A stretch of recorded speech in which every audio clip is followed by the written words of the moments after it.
Welcome to reading fourth grade. I miss being in class and reading to you. Remember when I would read the chapters out loud in the classroom, like from The Sign of the Beaver or from Sarah Plain and Tall? I miss that. So even though we can't be together, I thought I would video and record myself reading from The Lion, the Witch, and the Wardrobe. Today I'm going to read chapter 3.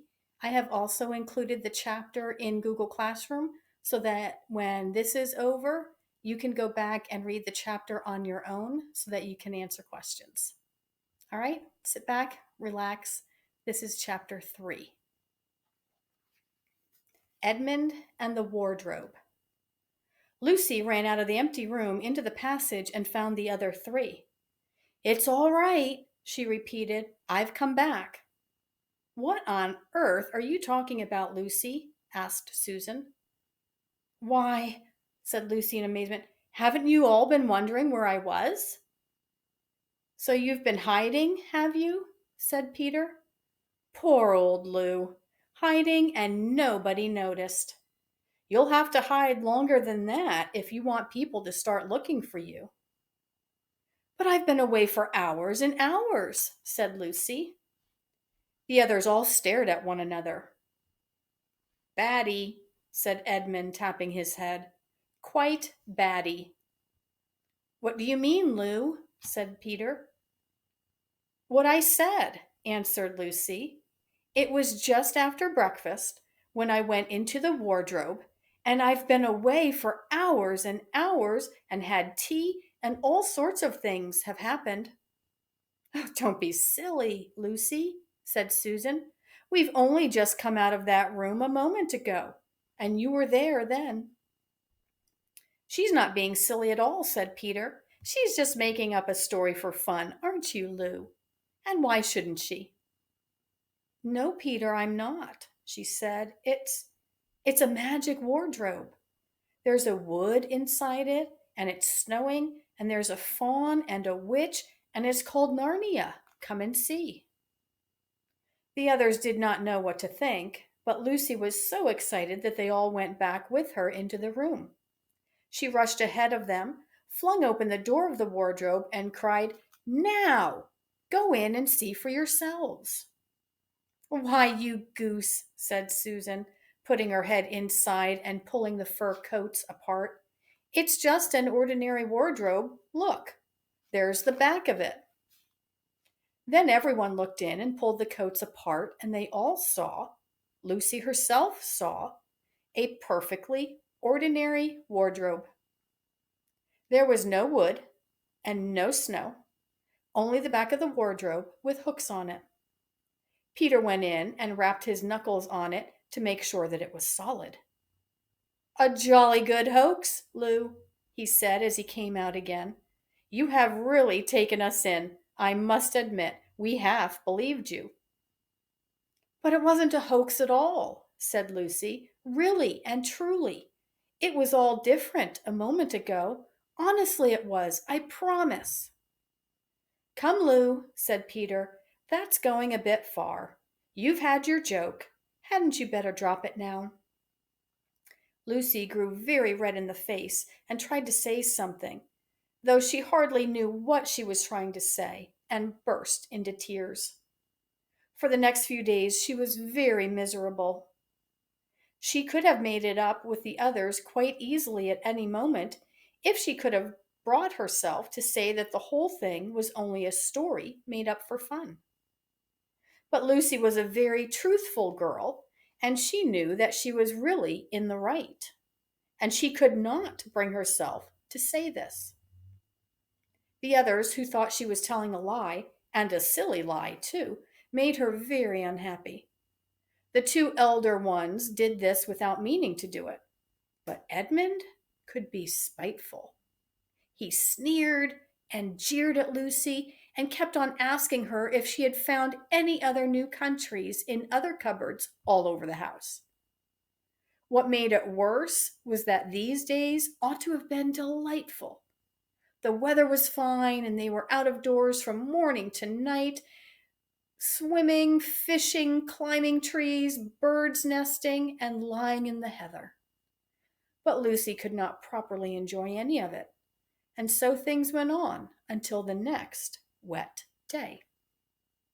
That day, when it came to the afternoon and there was still no sign of a break in the weather, they decided to play hide and seek. Susan was it, and as soon as the others scattered to hide, Lucy went to the room where the wardrobe was. She did not mean to hide in the wardrobe because she knew that would only set the others talking again about the whole wretched business. But she did want to have one more look inside it, for by this time she was beginning to wonder herself whether Narnia and the fawn had been a dream. The house was so large and complicated and full of hiding places that she thought she would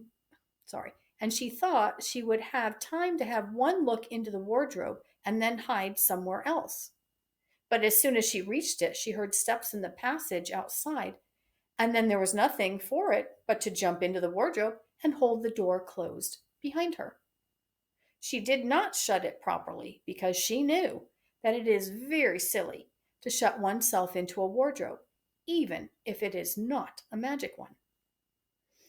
Now, the steps she had heard were those of Edmund, and he came into the room just in time to see Lucy vanishing into the wardrobe. He at once decided to get into it himself, not because he thought it a particularly good place to hide, but because he wanted to go on teasing her about her imaginary country. He opened the door.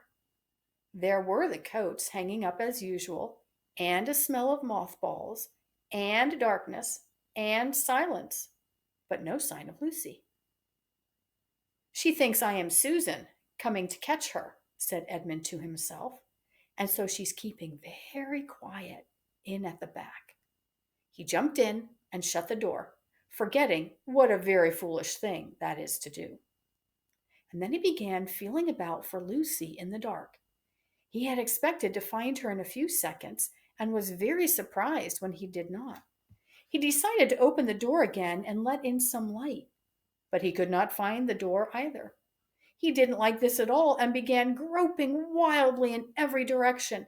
He even shouted out, "Lucy! Lou! Where are you? I know you're here."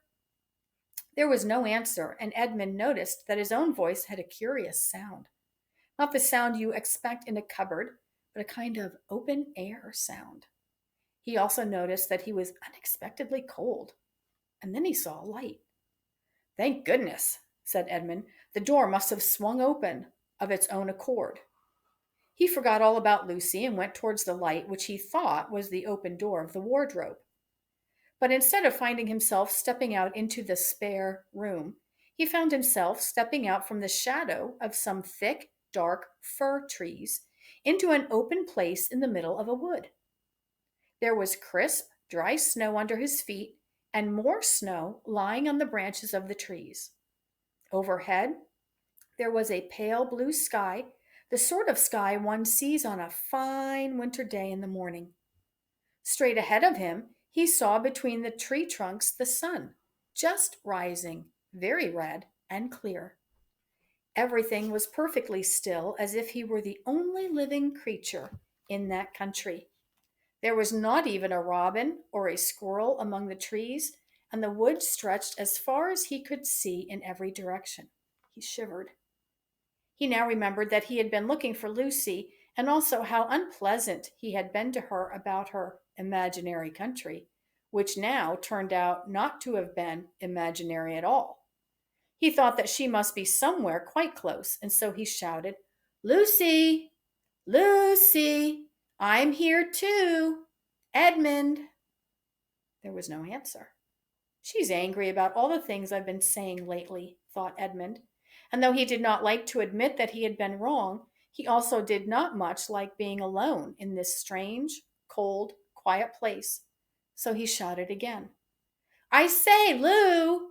I'm sorry I didn't believe you. I see now you were right all along. Do come out. Make it, Pax." Still there was no answer. "Just like a girl," said Edmund to himself. sulking somewhere and won't accept an apology. He looked round him again and decided he did not much like this place and had almost made up his mind to go home when he heard, very far off in the wood, a sound of bells. He listened, and the sound came nearer and nearer, and at last there swept into sight a sledge drawn by two reindeer. The reindeer were about the size of Shetland ponies, and their hair was so white that even the snow hardly looked white compared with them. Their branching horns were gilded and shone like something on fire when the sunrise caught them. Their harness was of scarlet leather and covered with bells. On the sledge, driving the reindeer, sat a fat dwarf who would have been about 3 feet high if he had been standing. He was dressed in polar bear's fur, and on his head he wore a red hood with a long gold tassel hanging down from its point. His huge beard covered his knees and served him instead of a rug. But behind him, on a much higher seat in the middle of the sledge, sat a very different person, a great lady, taller than any woman that Edmund had ever seen.